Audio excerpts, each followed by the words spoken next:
Muy bienvenidos a todos. Gracias.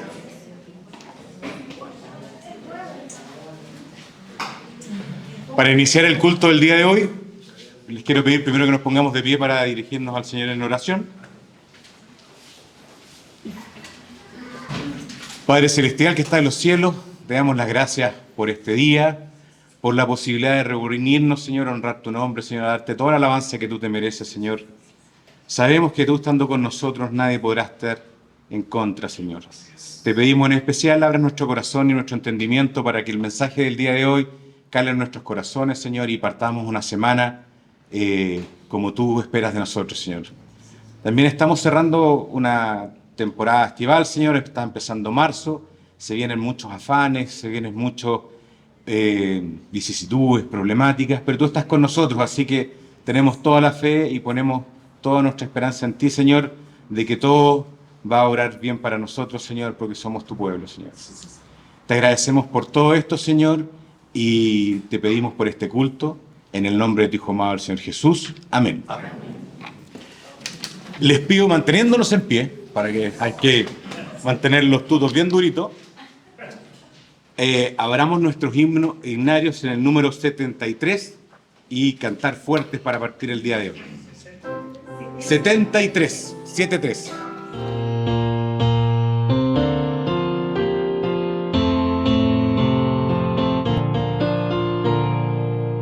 Cristo viene, esto es cierto, porque así está escrito, siempre fiel a su promesa, por los suyos ya regresa. Vedle ya, ved al Señor, trae a aquellos que han dormido, ni uno solo se ha perdido. Si vendrá, oh si vendrá, el que en la cruz muriendo dio su alma bendiciendo, viene ya resplandeciente en las nubes imponente. Vedle ya, ved al Señor, vedle ya venir en gloria, coronado de victoria. Si vendrá, oh si vendrá, las espinas del despecho, rayos rojos se han hecho, ya la caña se ha vuelto regio cetro de imperio. Vedle ya, ved al Señor, santos siguen luminosos y ángeles majestuosos. Si vendrá, oh si vendrá, ay de aquel que no ha ido a Jesús ni ha recibido ropa santa regalada, para bodas adornada. Vedle ya, ved al Señor, a su encuentro veo esposa, es tu hora más dichosa. Si vendrá, oh si vendrá.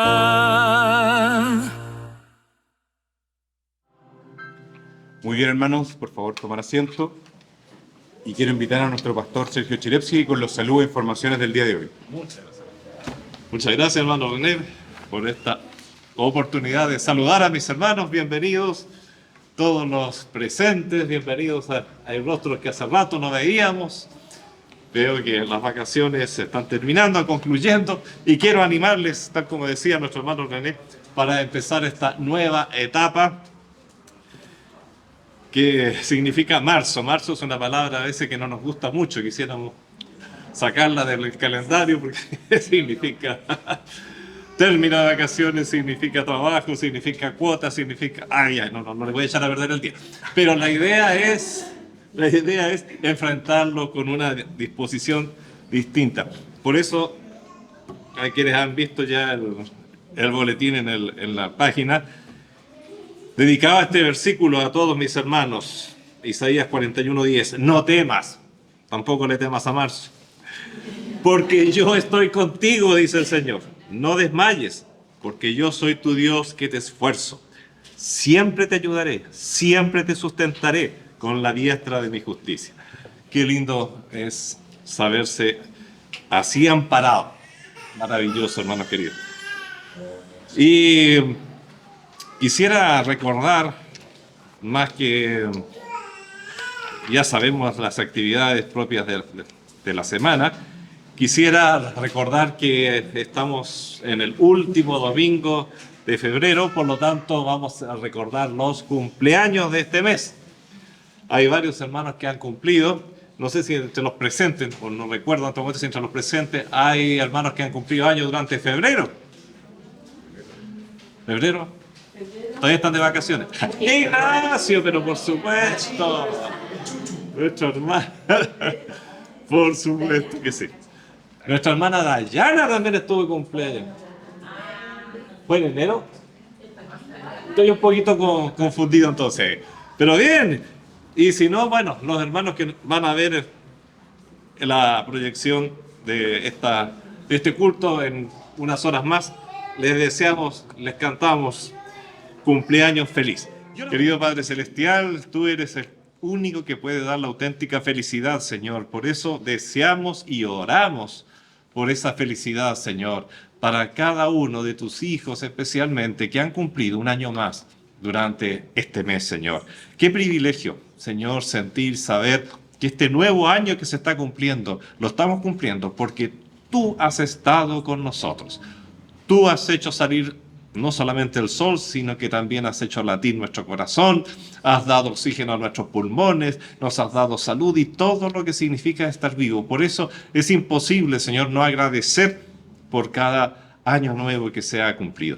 Y también, Señor, encomendarte, Señor, el nuevo año que nos estás regalando, que está empezando, Señor. Bendice a mis hermanos, guíales.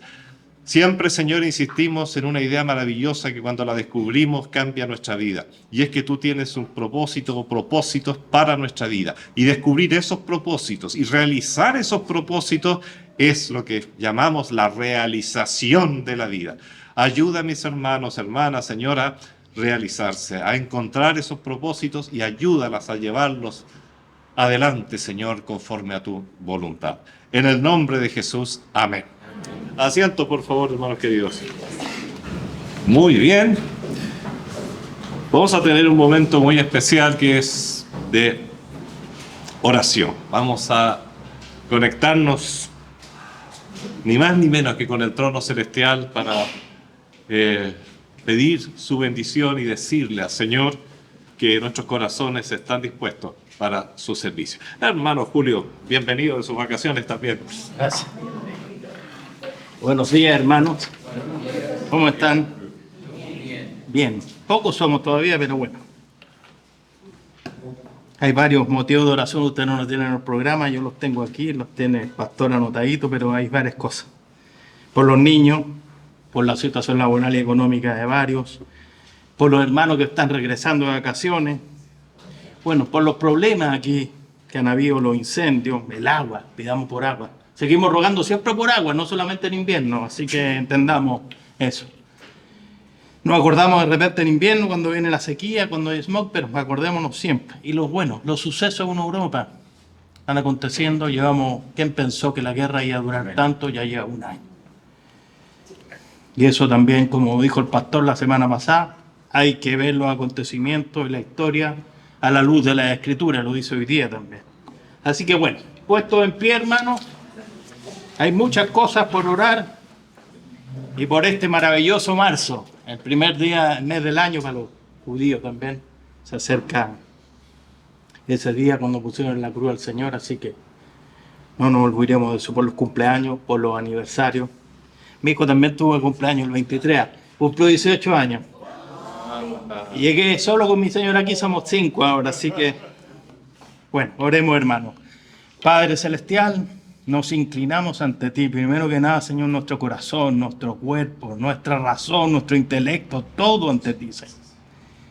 Y pedimos limpieza, Señor. Limpieza para nuestro corazón, limpieza para nuestra alma, limpieza para nuestro cuerpo, Señor. No podemos iniciar una oración sin antes reflexionar, Señor. ¿En qué te he fallado? ¿Qué pecado, Señor? ¿Qué he hecho, Señor? Que no está conforme a tus palabras, que no está conforme a tus maravillosas reglas, Señor, tus santas reglas, Señor. Perdona cada uno de esos pecados, Señor. Y permite que esta oración pueda llegar ante ti, Señor.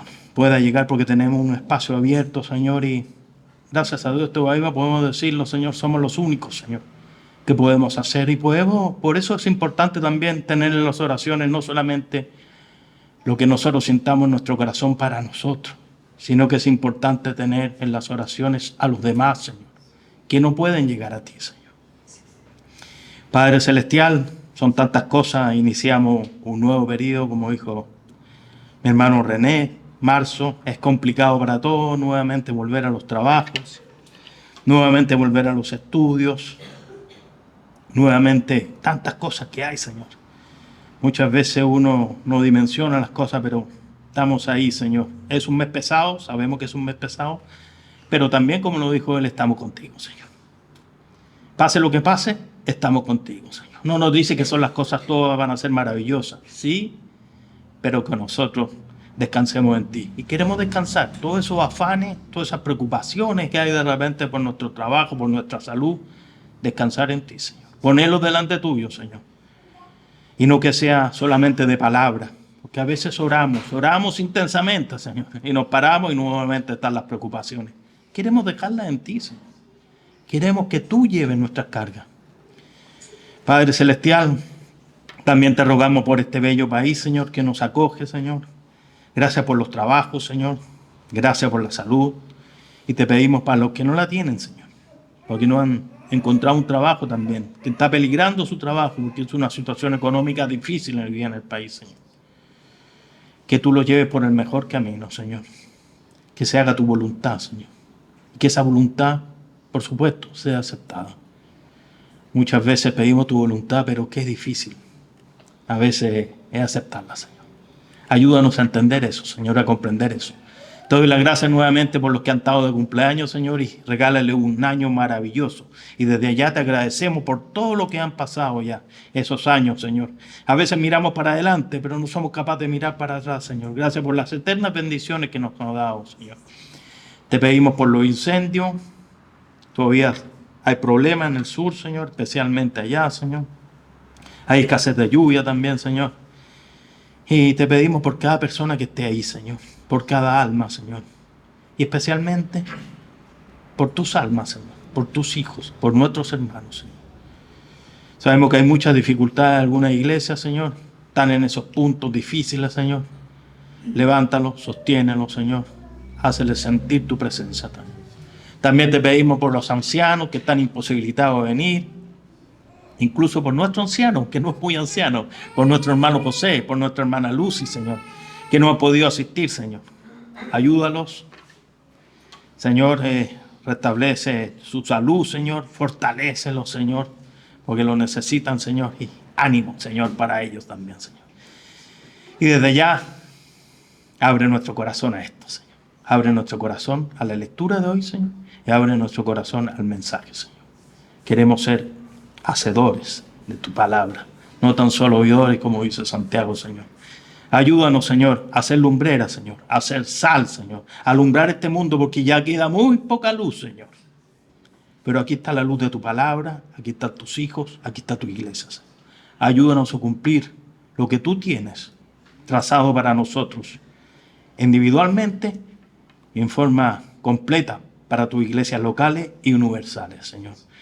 Quedamos en tus manos, nos entregamos a ti de todo corazón, Señor, y esperamos, ansiados, tu palabra en estos momentos. Damos gracias en el maravilloso nombre de nuestro Salvador Jesucristo. Amén. Pueden tomar asiento. Buenos días, hermanos. Buenos días.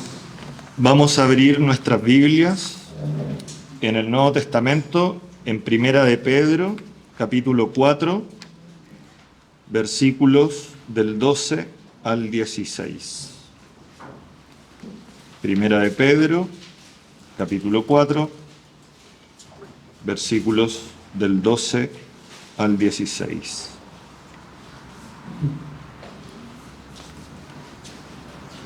La palabra del Señor dice así: Amados, no os sorprendáis del fuego de prueba que os ha sobrevenido como si alguna cosa extraña os aconteciese, sino gozaos por cuanto sois participantes de los padecimientos de Cristo, para que también en la revelación de su gloria os gocéis con gran alegría. Si sois vituperiados por el nombre de Cristo, sois bienaventurados, porque el glorioso Espíritu de Dios reposa sobre vosotros. Ciertamente, de parte de ellos, Él es blasfemado, pero por vosotros es glorificado. Así que ninguno de vosotros padezca como homicida, o ladrón, o malhechor, o por entremeterse en lo ajeno. Pero si alguno padece como cristiano, no se avergüence, sino glorifique a Dios por ello. Amén. Muchas gracias, hermano Ignacio, por esta maravillosa palabra leída, tan sublime, tan grande, y que nos dice cosas tan importantes que tenemos que asumir. Amados, no os sorprendáis del fuego de prueba que os ha sobrevenido, como si alguna cosa extraña os aconteciese. Nosotros vemos a veces tan lejos este fuego de prueba, pero el fuego de prueba está presente. Y lo más probable, de acuerdo al programa profético, a lo que vemos y lo que leemos en los periódicos y lo que nos cuentan las noticias, es que este fuego de prueba vaya en aumento. Lo importante es que el Señor dice, no os sorprendáis. Interesante. En otras palabras, el Señor nos dice, esto es lo normal para mi pueblo. Si a mí me crucificaron, ¿qué queda para ustedes? Lo dice varias veces. Y qué interesante es que lo que dice el versículo 16, pero si alguno padece como cristiano, no se avergüence. Soy cristiano, ¿y qué? Estoy sufriendo por ser cristiano, gloria al Señor por eso. Por eso dice, glorifique a Dios por ello. Hermanos, adelante. El Señor nunca nos dijo que las cosas iban a ir mejorando día a día. Hay un futuro glorioso, sublime para los hijos de Dios, porque nuestro futuro está en los cielos, nuestra patria es celestial. Por eso necesitamos tener más tiempo puesta la mirada en los cielos. De allí viene nuestro consuelo, de ahí viene nuestra riqueza, de ahí está presente nuestro futuro, por llamarlo de alguna manera poética. Queridos hermanos, vamos a continuar con nuestro gran tema que está muy relacionado con lo que acabamos de leer, los vientos de prueba. Al iluminar la historia, usamos un gran foco para mirar la historia de la humanidad. ¿Pero con qué luz? Con la luz de las Sagradas Escrituras, con la luz de la Biblia, con la luz del Espíritu. Se ve con mucha claridad que el mundo se ha mantenido constantemente bajo ofensivas espirituales. Y a esto se asocian grandes conspiraciones, como hemos considerado antes. Por otra parte, se ve, por un lado, ¿no es cierto?, la porfía, de la constante conspiración del maligno y de sus huestes para hacer fracasar los propósitos que Dios tiene para lo que Él ha hecho, para la creación. Y por otra parte, vemos a nuestro Señor sacando adelante esos propósitos a pesar de toda la oposición que se ha presentado a través de toda la historia de la humanidad, partiendo prácticamente en el jardín del Edén mismo. Así que no os sorprenda si esto no es nada nuevo, si hay persecución no es nada nuevo, ha sido siempre. En nuestra reflexión pasada tomamos algunos ejemplos de conspiraciones a partir del nacimiento del Señor Jesús. Hoy día entramos por tercera vez en el tema. En la segunda parte comenzamos a dar y vimos ejemplos de conspiraciones a partir de ese momento sublime. Conspiraciones que tuvieron como fin evitar que nuestro Señor realizara su ministerio. Te fijas, siempre la idea es hacer fracasar el propósito de un plan de Dios. Pero no fue así. Vimos cómo este plan se llevó a cabo hasta el último momento. E incluso expandiéndonos más allá de lo que vimos el domingo pasado, fue tan perfecto la realización de ese plan a pesar de todas las oposiciones. Pensemos esa matanza de los niños en Belén, etc. Pero al final fue tan perfecta la realización del plan que el Señor envió al Espíritu Santo el día de Pentecostés, que fue el broche de oro. Muchas veces decimos el broche de oro fue la ascensión, y claro que es un broche de oro, pero después vino este otro. Y el Señor dijo, si me fuere, os enviaré al Espíritu. Por lo tanto, quedó absolutamente claro y demostrado que el programa de nuestro Señor Jesucristo salió perfecto, a pesar de toda la oposición. Y eso es lo interesante de este análisis, porque vemos oposición, vamos a seguir viendo oposición, pero no te preocupes, hermano, el programa del Señor va a salir adelante. Claro, la oposición no nos gusta, no es simpática, no es agradable, pero es una realidad. Y si no estamos preparados para recibirla, para enfrentarla, nos podemos frustrar. También el domingo pasado consideramos las muchas formas que tomó la conspiración para dañar a las iglesias en su comienzo, después del ministerio de nuestro Señor, cuando ya se inició la iglesia, cómo Satanás y sus huestes trataron de desanimar a la iglesia. Y después dimos un saltito y continuamos viendo la oposición a través del tiempo hasta llegar prácticamente a nuestros tiempos. El próximo punto que consideraremos hoy tratará sobre la estrategia conspirativa, que también se usa mucho, pero que hemos mencionado poco, y es una estrategia muy especial, pero en la que estamos sumergidos hoy en día. Me refiero a la contaminación o infiltración. Mira, acá tengo mi agüita. Es agüita por si acaso. Y bueno, hay dos formas de evitar que yo tome esa agua. O hay dos formas de dañar o dañarme de alguna manera. Una es dándole un golpe, pero sí estoy haciendo saltar lejos el vaso, que eso simbolizaría de alguna manera la oposición violenta, la oposición que hemos visto mucho a través del tiempo, la oposición que se ha visto a través de los mártires en el tiempo. Pero hay otra forma, y a esa me voy a referir hoy día particularmente, de dañarme a través de esa agüita, y es colocándole algo que yo no vea, contaminándola.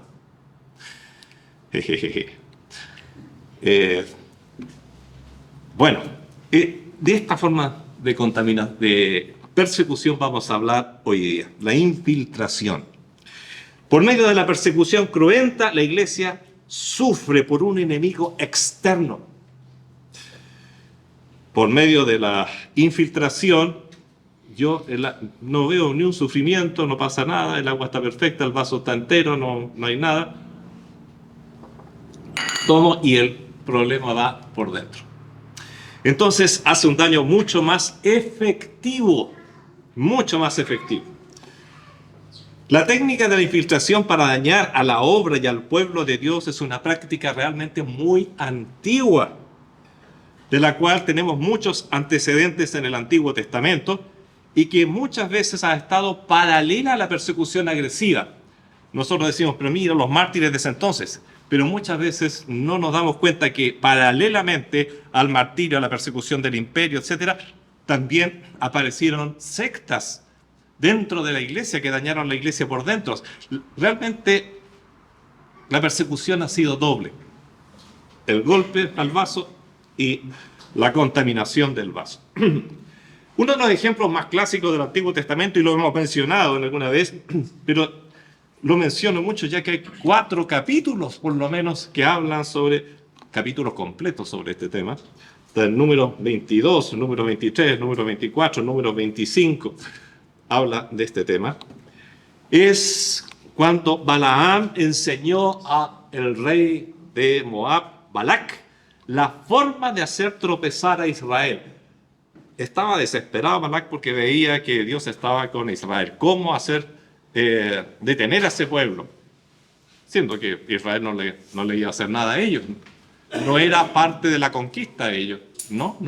Pero sin embargo, a pesar de que no le declaró Israel la guerra a ellos, Balac y los moabitas querían deshacerse de Israel. Aún mucho antes de llegar a la tierra. Y entonces Balaam le dice, la fórmula para lograr quitar el favor de Dios a Israel no es atacarlo, no es formar un ejército, no es hacerle una emboscada. Hay que infiltrarlo, hay que contaminarlo. Y la fórmula que le da Balaam es: haz que empiecen a pololear las niñas de Moab con los chicos de Israel y viceversa, y vas a ver que dentro de muy poco tiempo Israel va a estar tan contaminado con los ídolos de Moab que Dios mismo va a tener que castigar a Israel. Eso se llama infiltración. Mira qué sencillo. Sin guerra, sin levantar armas, sin afilar armas. Eso se llama estrategia, una estrategia de infiltración. Y sucedió. Número 22, número 23, número 24, número 25. Léelo completo y vas a descubrir cómo funcionó. Funcionó muy bien. El Señor al final era tanta la idolatría que tuvo que castigar. Y Moisés, Dios a través de Moisés usó un método muy duro, pero detuvo la idolatría. ¿Sabes? Hay un ejemplo que me ha llamado la atención poderosamente. La Biblia no destaca los detalles, pero es muy notorio que aún el hombre más sabio de la tierra cayó por la infiltración. Salomón, un líder indiscutible de Israel, aún sin haber experimentado la dura vida de su padre. Su padre fue un guerrero por excelencia. Salomón no lo conocemos como guerrero, fue un rey sabio, conquistó el imperio, se agrandó, digamos, es la máxima extensión que ha tenido Israel desde su creación. Pero este hombre sucumbió ¿a qué? A la contaminación, no a una guerra, no a una batalla. Y fue tan efectiva la contaminación que la Biblia misma nos cuenta que llegó a adorar ídolos abominables en extremo. Su padre, el gigante David, luchó contra el gigante Goliat y lo venció. Pero su hijo, Salomón, luchó contra otros gigantes y fue contaminado, fue vencido. Por lo que uno va viendo en las Escrituras, esos contaminantes fueron la diplomacia, las relaciones exteriores, quizás un poco de orgullo, un poco de ego, un poco de lujuria, el hecho de que si era un gran rey tenía que tener muchas esposas, porque eso era lo que se acostumbraba en Oriente. Si eras un gran rey tenías que hacer alianzas, y las alianzas ¿cómo se hacían? Casándote con las hijas de los otros reyes, etc. Y Salomón siguió la corriente. Y eso significó que tuvo que empezar a construirle templos, y eran todas idólatras. Entonces comenzó a contaminarse. Y así, sin una guerra conocida, Salomón llegó a adorar ídolos, cayó lo más bajo de lo bajo. Por eso entendemos muy bien, es importante entender esta parte cuando uno lee el gran libro de Eclesiastés. Es Salomón, después que llegó a adorar ídolos, y eso es lo que entienden los estudiosos de la Biblia, al final se levanta de su postración espiritual y descubre las tremendas tonteras que había hecho, reconoce cuando dice, seré sabio y la sabiduría se apartó de mí. Entendemos que ese Eclesiastés lo escribe después que viene ya de vuelta, por así decirlo, hacia su Señor, después de haberle fallado. Bueno, infiltración. ¿Cómo sucedieron esas cosas? Contaminación. La contaminación es lenta. Hay muchos ejemplos y la tentación es seguir hablando de estos ejemplos, pero hay muchos. no puedo dejar de evitar Nehemías, que es un libro que me fascina siempre. Nehemías, ¿qué cosas más grandes hizo? Es un hombre al que no se le ve una sola, lo que llamaríamos nosotros, ni una sola pifia, ni una sola caída. Es igual que Danías, son personas que muy transparentes y en las escrituras sobresalen de otros líderes. Bueno, Nehemías todo lo hizo bien, todo lo hizo bien. Pero después de estar muchos años y haber sido nombrado incluso gobernador de Jerusalén cuando reconstruyó los muros, se fue un tiempecito a ver asuntos que tenían que ver con el imperio. Recordemos que él dependía directamente del emperador. Y volvió rápidamente. Y cuando volvió ya estaba todo Jerusalén contaminado. Me impacta cuando veo Nehemías y veo, pero ¿qué pasa con la gente? Tan rápido se contaminó. Llegó, digamos, a los siguientes extremos. Vuelve Nehemías y encuentra a su peor enemigo alojando en el templo de Dios. Un poquito de tiempo, que es fácil. La contaminación que es efectiva, hermanos queridos, que es efectiva. Entonces, tenemos que estar conscientes de cómo estamos siendo contaminados nosotros hoy día. Es demasiado importante porque vemos los desastres que produjo a través de la historia. Y las advertencias sobre la contaminación a las iglesias locales las vemos en muchas oportunidades y en forma demasiado claras en las Escrituras. Y recuerdo que el domingo pasado, antes de concluir, dejamos introducido este tema con esta lectura que voy a hacer de nuevo, que está en 2 Pedro 2, 1, 3, cuando Pedro nos advierte, porque es un mensaje a las iglesias, pero hubo también falsos profetas entre el pueblo, como habrá entre vosotros falsos maestros. Y nota aquí la parte de la sutileza, que introducirán encubiertamente herejías destructoras. La idea de introducir encubiertamente, de contaminar sin que nadie se dé cuenta. Herejías destructoras. Y esto va en aumento. Dice, y aún negarán al Señor que los rescató, atrayendo sobre sí mismos destrucción repentina. Y hay otra palabra que también la usa mucho nuestro Señor Jesucristo, y la palabra muchos. Y dice, y muchos seguirán sus disoluciones. O sea, va a ser muy efectivo su trabajo negativo. Por causa de los cuales el camino de la verdad será blasfemado, y por avaricia harán mercadería de vosotros con palabras fingidas. Otra vez lo introducido falsamente, ¿no? Sobre los tales ya de largo tiempo la condenación no se tarda y su perdición no se duerme. 2 Pedro 2, 1, 3. Sí, es interesante. El Señor nos dice ya de antemano cómo van a tratar de infiltrarnos. Ellos se creen muy sabios, muy capaces de engañarnos a todos, pero al Señor no lo engañan. Incluso el Señor nos dice, mira, van a hacer esto, van a llegar. El problema es que nosotros estemos preparados. El problema es que nosotros leamos estas porciones que muchas veces escabullimos y solo hablamos de paz y amor y evangelismo. Está bien, paz, amor y evangelismo, fantástico, maravilloso, debe ser. Pero no nos olvidemos del resto de la Biblia, pues.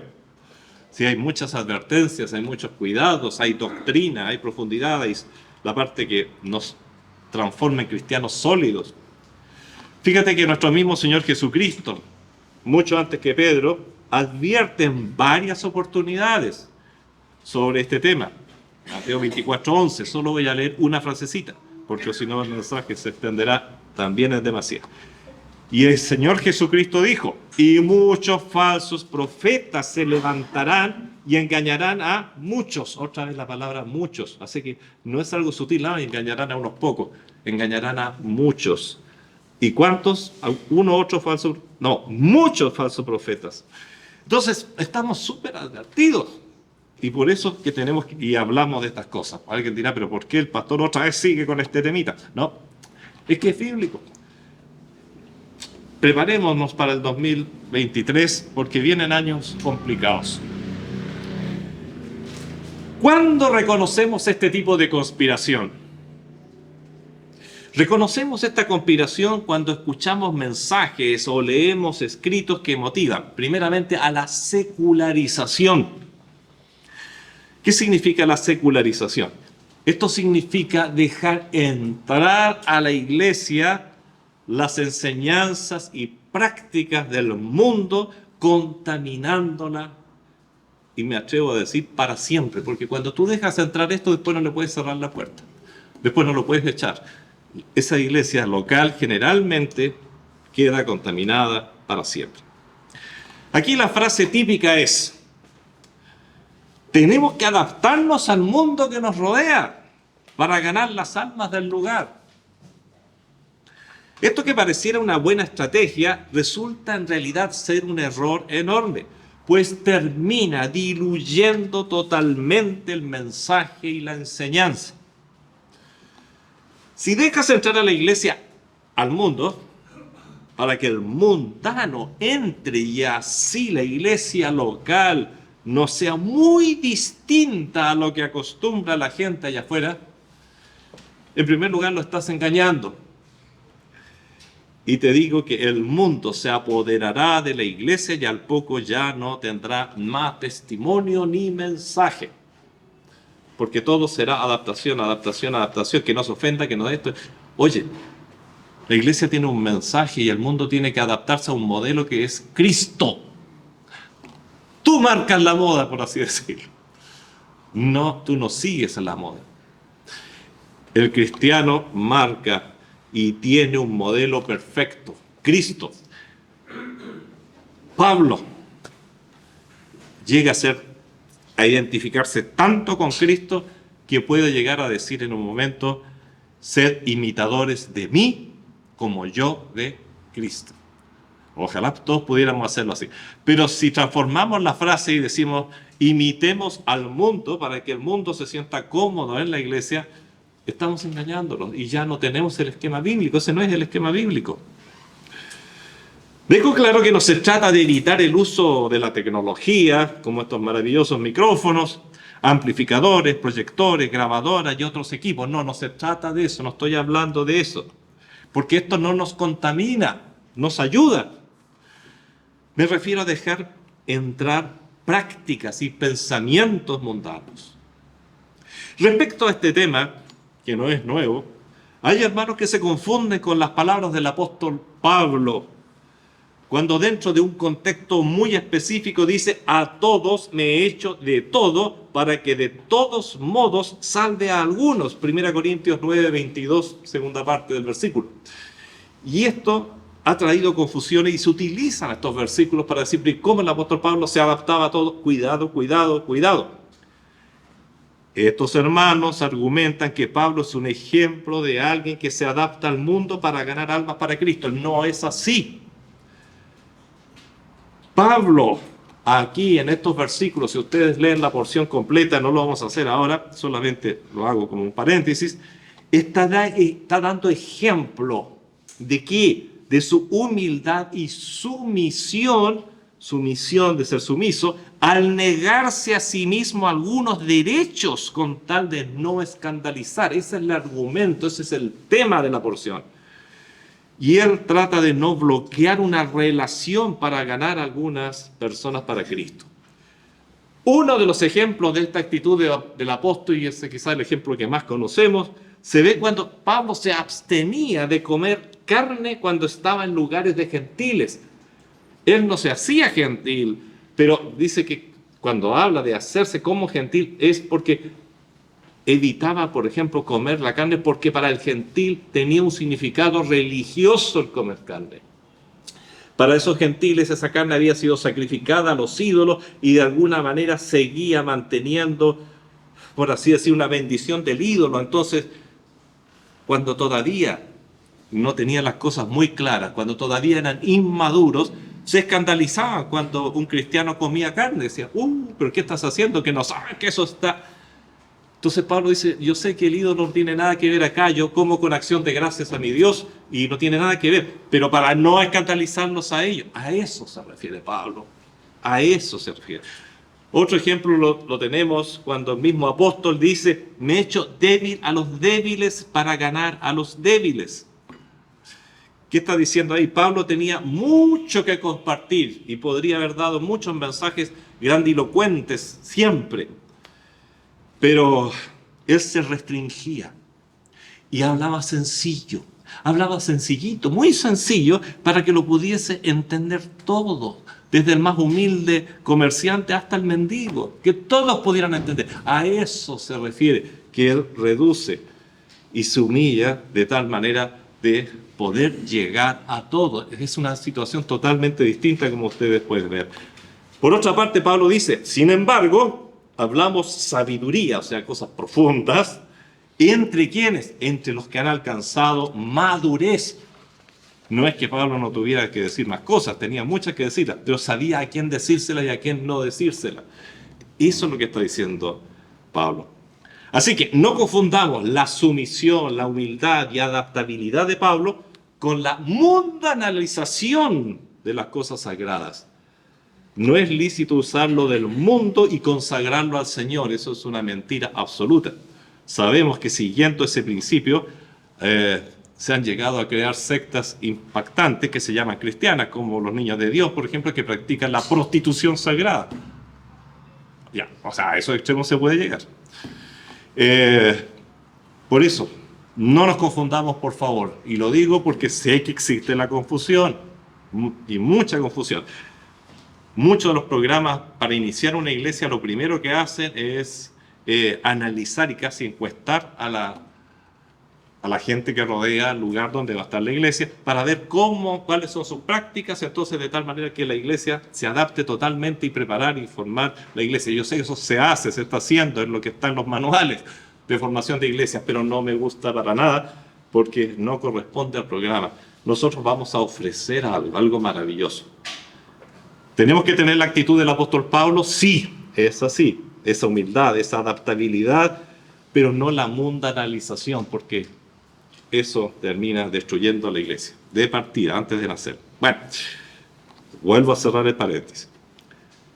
Reconocemos esta conspiración. ¿Cuál conspiración? La de la contaminación. Cuando escuchamos mensajes o leemos escritos que motivan, por ejemplo, a la introducción del sincretismo. ¿Qué es esto? El sincretismo puede tener pequeñas variantes en su interpretación de lo que significa el término, pero para nosotros significa lo siguiente. El sincretismo enseña que tú solo tienes una parte o bien una dimensión de la verdad, pero que la verdad total en realidad se encuentra en el conjunto de todas las creencias religiosas. Predicación muy propia de las iglesias Bahá'í, por ejemplo.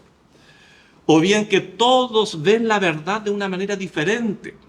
Que Dios es nombrado de diferentes maneras, pero es el mismo Dios. Todo eso tiene que ver con el sincretismo. Siguiendo esa lógica, no la lógica bíblica, implicaría que para encontrar la verdad completa debes unirte y reflexionar con todos los otros grupos que promueven su verdad.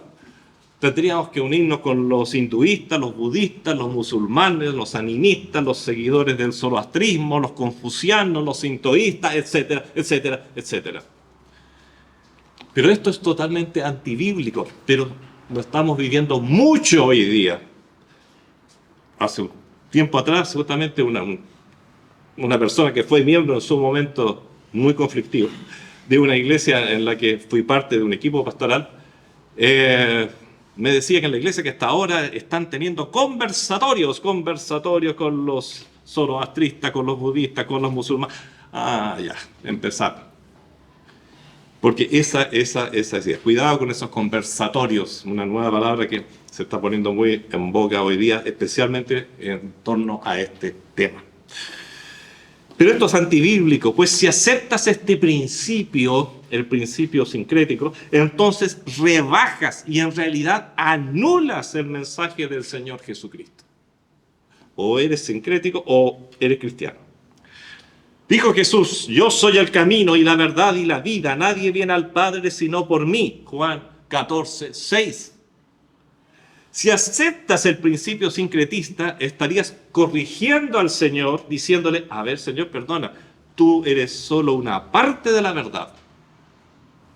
Y te transformas en blasfemo. Perdón, Señor, tú eres un camino, no el camino. Tendríamos que empezar a corregir al Señor. Un sincretista diría, no, tú eres parte de la verdad, no la verdad. El sincretista le diría al Señor, seguiría corrigiendo esta frase y le diría, tú eres una alternativa de vida, no la vida. El sincretista no podría aceptar nunca que Él sea el único camino de salvación o para llegar a Cristo. Por eso no somos sincréticos, pero el sincretismo está impregnando muchas iglesias hoy día. Muchas, la mayoría, cuidado, no estoy hablando de cosas que pasan por ahí, es lo que está pasando oficialmente y hacia dónde vamos, y esto lo vamos a seguir demostrando desde este púlpito.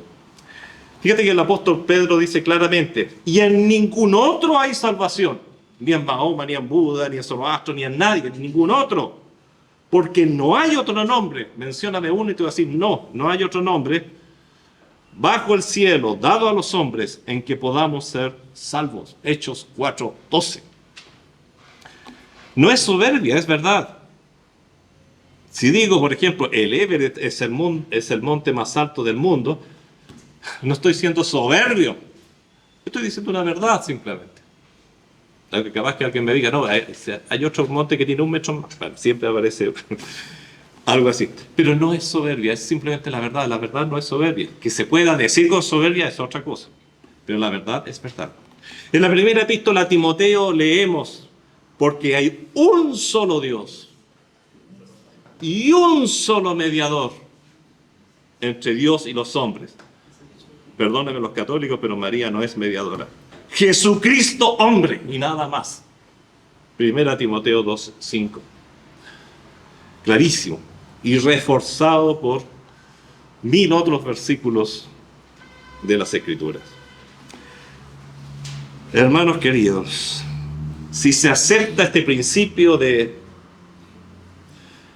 inclusividad espiritual y religioso, entonces anulas, ¿qué cosa? Si tú aceptas el sincretismo, anulas la evangelización. Pues ya no le puedes decir a un budista, ni a un hinduista, a un musulmán, etcétera, que solo en Cristo hay salvación.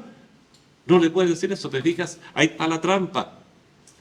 ¿Por qué enveneno el agua con sincretismo? Para evitar que yo pueda volver a predicar en mi vida. Porque ¿a quién le voy a predicar si todos tenemos la verdad? Si dejas de lado las enseñanzas bíblicas de su exclusividad, pronto no tendrás nada. Bueno, descubrimos la conspiración por medio de la infiltración cuando reconocemos el intento de incorporar prácticas ecuménicas en la iglesia local. El ecumenismo es la enseñanza que propone la unión entre todas las religiones y creencias. Evidentemente que el error es grande y grave. Hay una unión natural y el Señor quiere la unión natural entre todos los que le adoran en espíritu y en verdad. Todos los que tienen como base la Biblia y a Cristo como centro y la salvación en Cristo. Todos aquellos que son iluminados y guiados por el Espíritu Santo. Pero no una unidad con todos los que se dicen cristianos. Esa es otra cosa. El apóstol Pablo justamente es muy antiecuménico cuando dice: no os unáis en yugo desigual con los infieles. Lo usamos mucho para los matrimonios. Pero, porque dice, ¿qué compañerismo tiene la justicia con la injusticia? ¿Qué comunión la luz con las tinieblas? ¿Cómo vamos a unirnos con el budismo, que es tiniebla, con el islamismo, que es tiniebla? ¿Qué concordia Cristo con Belial? ¿O qué parte el creyente con el incrédulo? No te deja pasar por ningún lado. ¿Y qué acuerdo hay entre el templo de Dios y los ídolos? 2 Corintios 6, 14, B, 15 y 16. Tanto el sincretismo como el ecumenismo esconden la terrible consecuencia de terminar con la gran tarea de la Iglesia de predicar a toda criatura el mensaje de salvación y de traer la total confusión a sus seguidores. Son sincréticas y son ecuménicas. El Concilio Mundial de Iglesias, que es la organización más grande de iglesias, entre comillas, cristianas que existe en el mundo, y son 100% sincréticos y ecuménicos. No tenemos comunión alguna con ellos, pero ellos sí están en íntima comunión con las Naciones Unidas y con otras organizaciones tratando de moldear el futuro religioso de la humanidad. Cuidado, fueron contaminados y ya no queda nada de Cristo en esa organización. E incluso uno de sus lemas que se dio hace un tiempo atrás en una de sus reuniones fue: la doctrina divide, el servicio une. Olvidémonos de la doctrina. Esa es filosofía del Concilio Mundial de Iglesia, el CMI. Generalmente se usan las siglas. Finalmente, y decir olvidar la doctrina es olvidar la Biblia. Así que no son bíblicos. Termina, mira cómo empieza, con simpatía, y terminan haciendo desaparecer la Biblia. Fíjense, en este punto en el que consideramos la contaminación como instrumento de destrucción, mira qué efectivo instrumento de destrucción es. No puedo dejar de incorporar el tremendo daño que ha producido la infiltración de otro grupo más. Es lo que se llama las ideas modernistas o liberales en el seno de los institutos bíblicos. No se trata solo de un pensamiento moderno, no se trata solo de utilizar una Biblia u otra Biblia. El modernismo, el liberalismo es todo un sistema muy complejo que ha ido diluyendo el mensaje bíblico. Se trata de un conjunto de enseñanzas, si tratáramos de resumirlo en pocas líneas, un conjunto de enseñanzas que colocan al hombre por sobre la Biblia. Entonces, el principio que los identifica es: el hombre juzga a la Biblia. Entonces, es el hombre que dice: a ver, estos libros yo no creo que sean bíblicos, los saco. No, esto... y los voy sacando. En vez de, ¿cuál es nuestra postura? La Biblia juzga al hombre, la Biblia es mi espejo. Yo me miro en la Biblia y veo lo mal que estoy. Fíjense la gran diferencia, Hay muchas frases que podríamos usar para resumir y para que recordemos quiénes son los liberales o modernistas. Ellos son los que dicen: yo no acepto nada de la Biblia de la que mi razón no me dé satisfacción. Los milagros no son razonables, no acepto ni un milagro de la Biblia.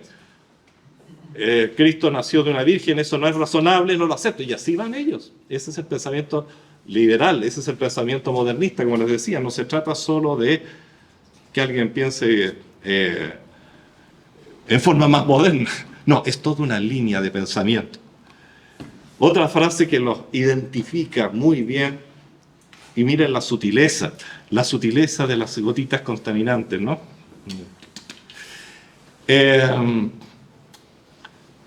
Nosotros decimos: la Biblia es la palabra de Dios. Ellos dicen: la Biblia contiene la palabra de Dios. Ah, sí, pensamos lo mismo. Mentira, lo que están diciendo está muy repensado.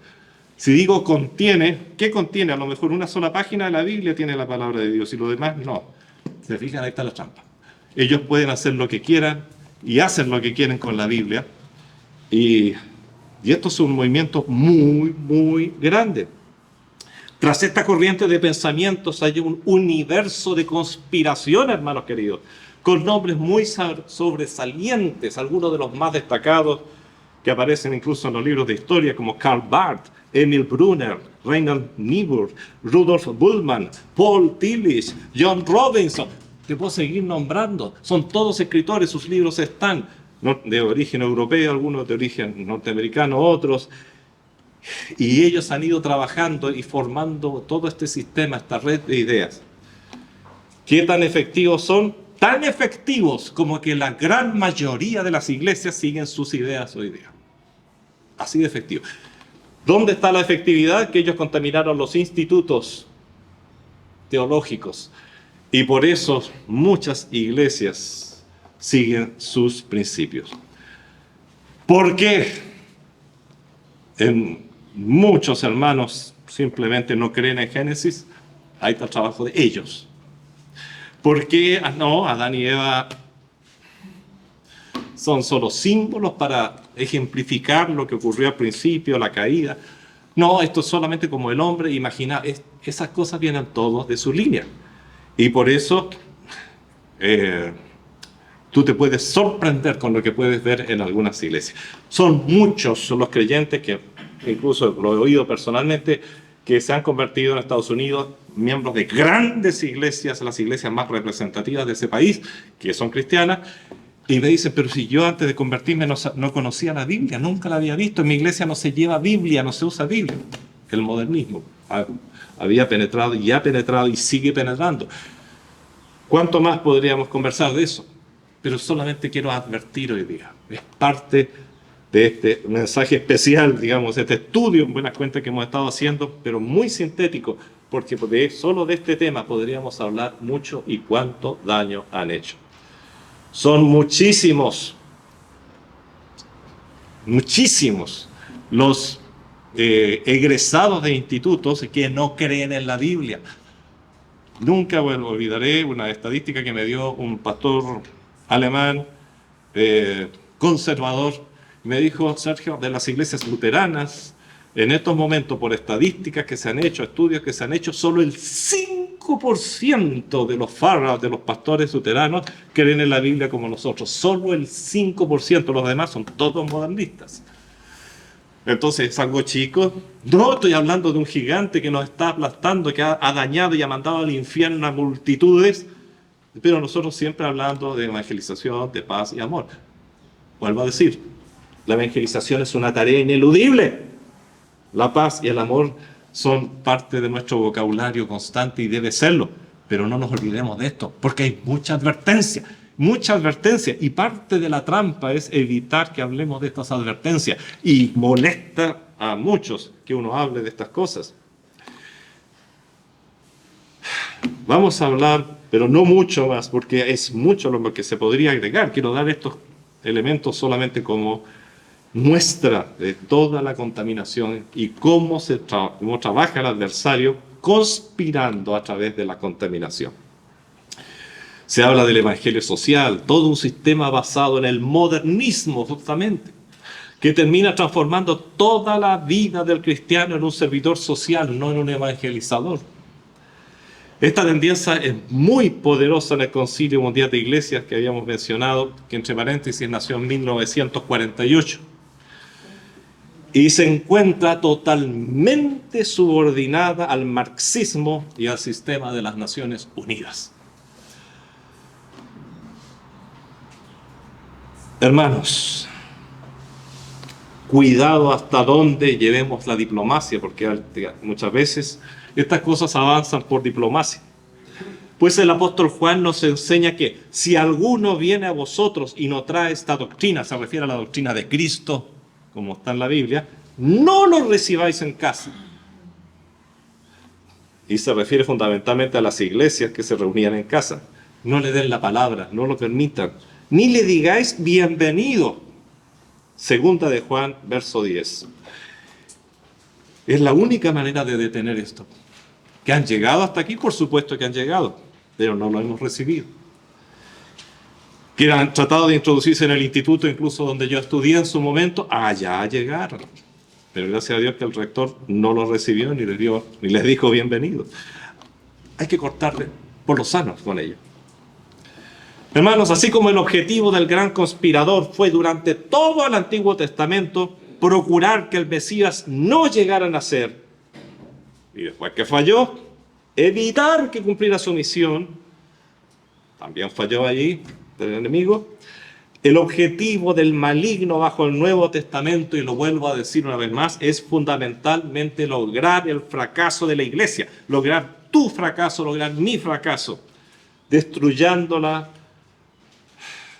dentro de nuestra experiencia, no por la vía violenta, sino por medio de la contaminación. Hay muchos lugares donde la vía violenta es fuertísima, pero en nuestra realidad es fundamentalmente la contaminación. Por eso me interesaba llegar a este punto. Ahora bien, y ya estoy terminando, lo visto es solo parte de las conspiraciones contra la iglesia. Hay otra forma de conspiración que implica a las naciones y su sometimiento a las grandes organizaciones y poderes de este mundo, como ser las Naciones Unidas.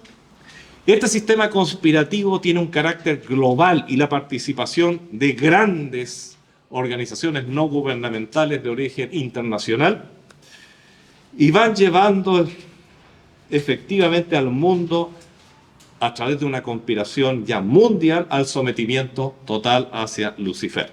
Pero de esta última parte vamos a terminar el próximo domingo de hablar. Hoy día sí concluyo con las siguientes palabras. Hermano, cuídate de las infiltraciones. Cuídate. Cuidemos nuestra iglesia de las infiltraciones. A veces los números son muy tentadores, pero cuidado. Prefiero tener una iglesia chiquitita, pero con el Espíritu de Dios morando en ella, que una iglesia de 10.000 miembros, pero llena de contaminación. Hermanos, si no descuidamos ¿la infiltración de qué? La infiltración de ideas. Pero hay otras cosas que se infiltran también, la infiltración de sentimientos. Pero es que yo siento, pero es que yo... Y cuidado con lo que ves, las películas y todas esas cosas. Influyen mucho en los sentimientos y pueden infiltrar tus sentimientos. Cuidado con tus sentimientos, cuida tus sentimientos.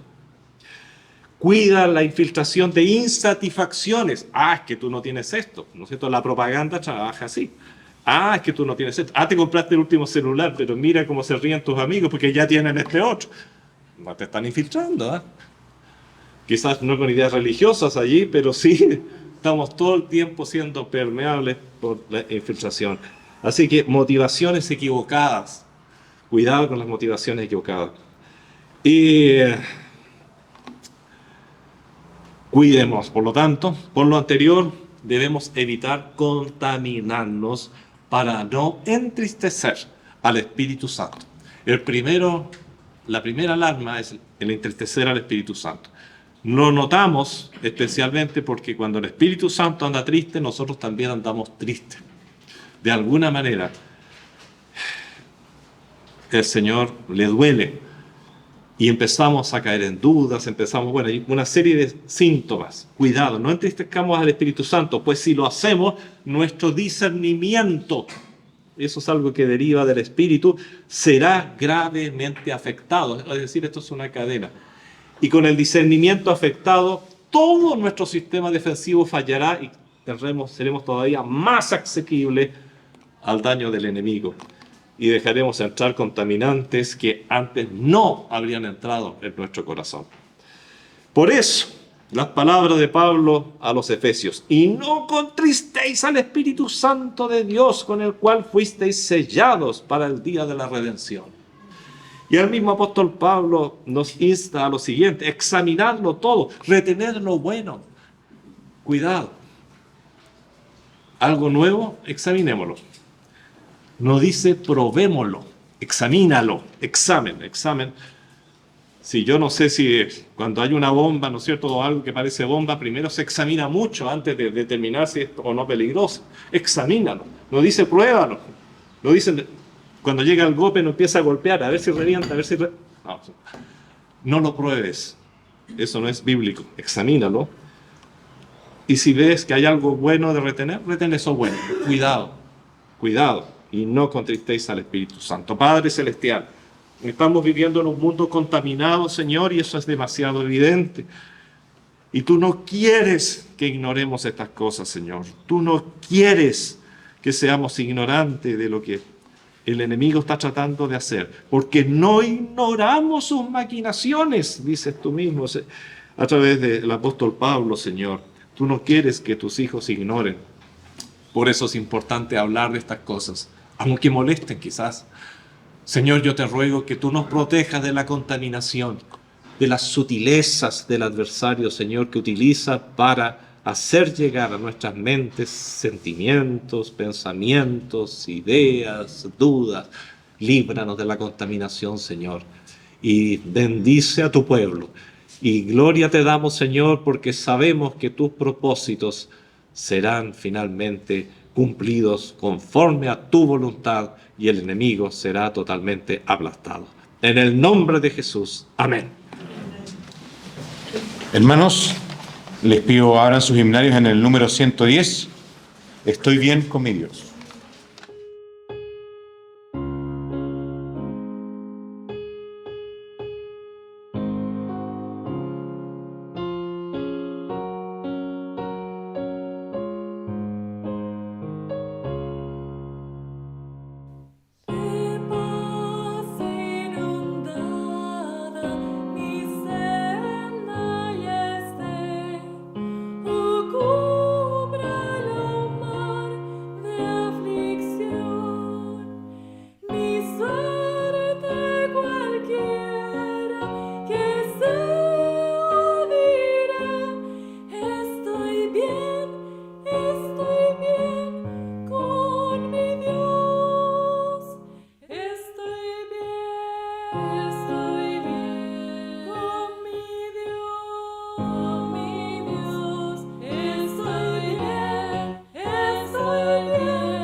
Manteniéndonos en pie y para cerrar el culto de hoy, les pido que inclinemos sus rostros para dirigirnos a Él en oración. Gracias, Señor, te damos por la posibilidad de haber escuchado tu palabra, Señor, con este mensaje potente en el cual nos ayudas y nos abres el entendimiento para discernir entre lo que tú quieres de nosotros y el mundo lo que nos está ofreciendo, Señor. Siempre elegiremos de ti, Señor. Te agradecemos por esta semana que comienza, para que tú nos des la fuerza para empezar este marzo, esta nueva etapa, este nuevo año, Señor, y estaremos acá nuevamente el próximo domingo, si tú así lo permites. Te agradecemos todo esto en el nombre de tu Hijo amado, el Señor Jesús. Amén. Amén.